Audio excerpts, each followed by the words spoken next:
This is Spoken Gospel.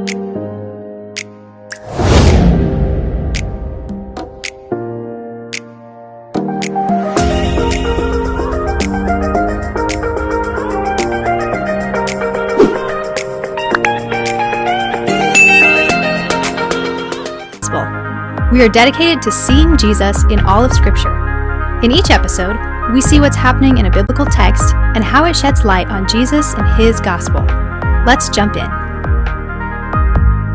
Proverbs is a book of wisdom. It's about how the world works, how to avoid its evils, and how to experience God's blessing. In the opening verses, Solomon tells us the two purposes of his book: the audience he's writing to and the heart of true wisdom. Proverbs' first purpose is to make us recognize and understand wisdom when we hear it. Its second purpose is to teach us what is wise. The audience for Solomon's message is everyone, but is particularly written to young and immature people. In fact, much of the book is framed as a series of lectures given by a father to his son. Wisdom in Scripture is defined a few different ways. Wisdom can be technical mastery, like the kind exercised by the tailor who made the priest's clothes and the metal worker who carved the decorations for the tabernacle. Wisdom can also be the ability to mete out just verdicts, as Solomon did when he intervened in a maternal custody battle. Wisdom is even the ability to lead a nation. In a broader sense, wisdom is understanding how life,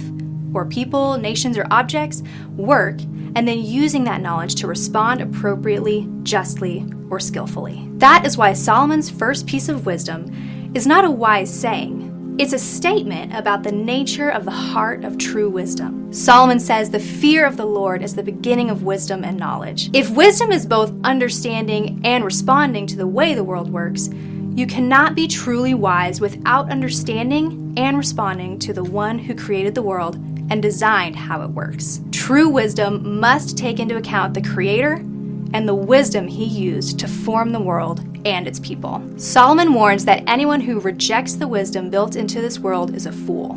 Fools can expect death. Being a fool carries steep consequences because of its rejection of God. The pursuit or rejection of wisdom is a moral choice between good and evil. The book of Proverbs invites us to choose wisdom, gain understanding, and order our lives in accordance with the Creator of life by humbly accepting and fearing the Lord. God made the world with perfect wisdom.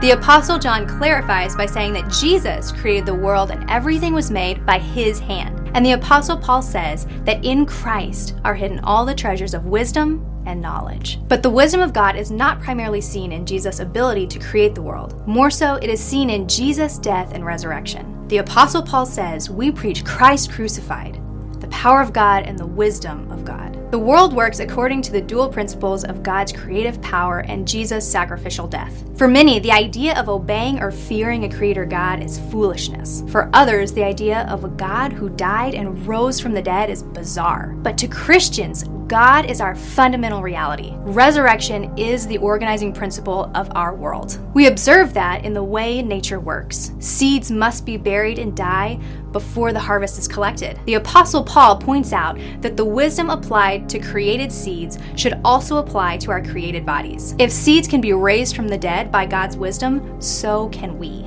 Jesus' death and resurrection should, in one way, be expected as you look at the wise way the world works. While death and foolishness follow all those who reject the wisdom of Jesus, those who fear the Lord are guaranteed resurrection life and wisdom. If you want resurrection life, choose wisdom.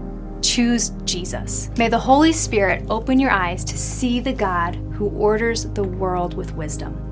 And may you see Jesus' death and resurrection as the place where God's wisdom is demonstrated most clearly.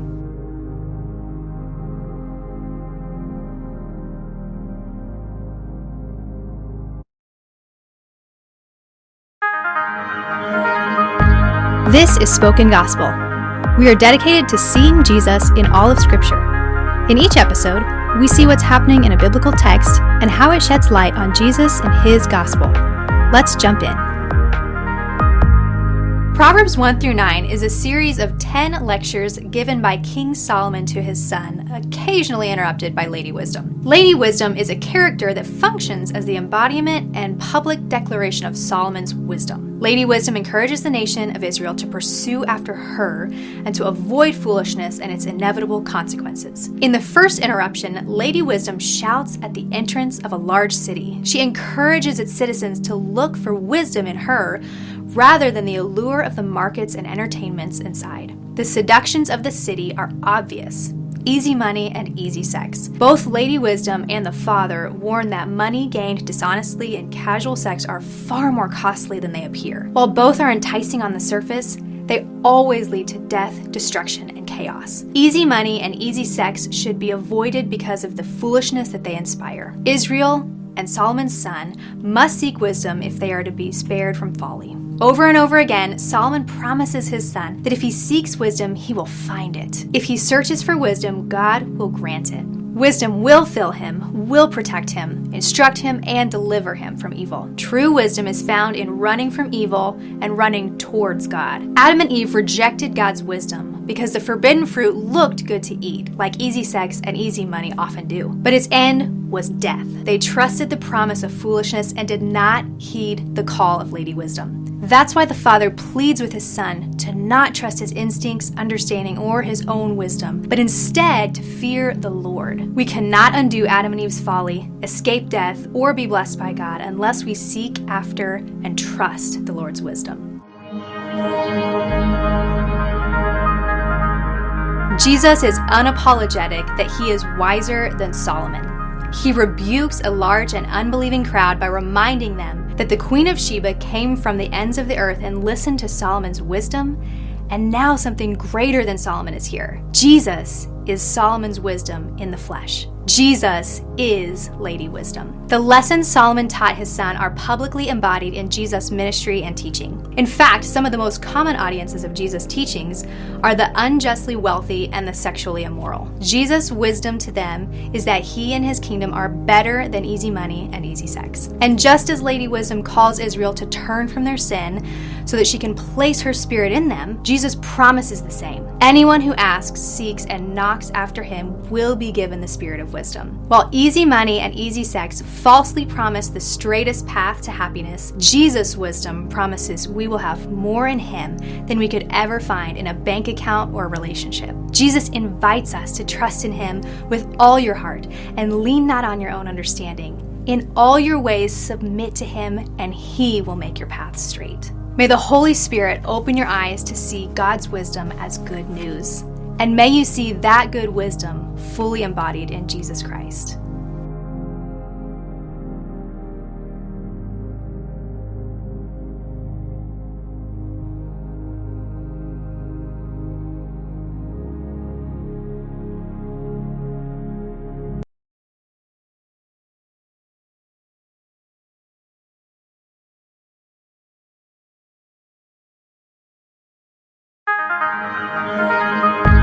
This is Spoken Gospel. We are dedicated to seeing Jesus in all of Scripture. In each episode, we see what's happening in a biblical text and how it sheds light on Jesus and his gospel. Let's jump in. Solomon is in the middle of 10 lectures to his son. The first 5 lectures encourage Solomon's son to choose wisdom and avoid evil. Solomon's last 5 lectures personify that struggle as a choice between joining himself to Lady Wisdom or having an affair with Madame Folly. On one level, it's a simple lesson about the danger of adultery. Sleeping with another man's wife is a decision you will pay for the rest of your life. Solomon compares it to carrying fire under your clothes or walking on coals. He warns you cannot help but get burned. Entering into an affair is like an animal walking into a trap. Madame Folly's bait is passion, secrecy, and the promise of no consequences. If the son sees only the bait, the hook will never let him escape. But if Solomon's son wants to avoid destruction, he must choose Lady Wisdom as the only object of his affection. He must write her words on his heart, and perhaps even more intimately, he needs to call Wisdom his sister. If he joins himself to Lady Wisdom, he avoids slaughter and gains her as an advisor as he rules nations, gains wealth, and lives a long life. On another level, these passages are not written about the pursuit or avoidance of sex, but about the pursuit of wisdom itself. Solomon asks his son to imagine that he's standing at a fork in the road. At the crossroad, 2 women are calling for him. In many ways, they seem similar. Both have made sacrifices, Both offer wine and food, and both offer rewards for turning into their home. One woman tells him to trust God, and the other tells him, like the serpent, to trust his desires. Solomon encourages his son to choose the wisdom that was with God when he formed the world, and he's warning his son to reject the wisdom that brought death and evil. Solomon compares his lectures to God's law.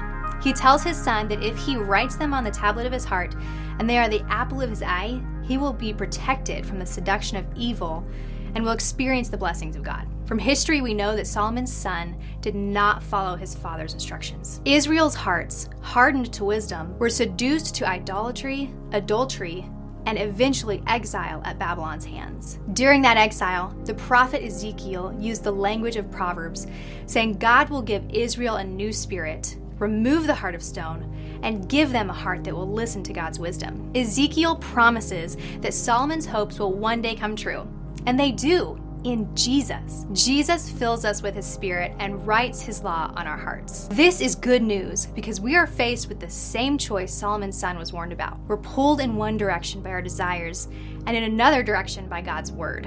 It's only Jesus' spirit of wisdom written on our hearts that can do battle with Satan's temptations and the madam's folly. If you are tired of losing the battle between God's word and your desires, be encouraged. By Jesus' power, you can walk by the Spirit and say no to the desires of the body. By Jesus' power, Lady Wisdom becomes your sister. His wisdom will lead and guide you into an eternal life with him. May the Holy Spirit open your eyes to see the God who writes wisdom on our hearts. And may you see Jesus as the wisdom of Solomon, by whom we avoid evil and are blessed by God.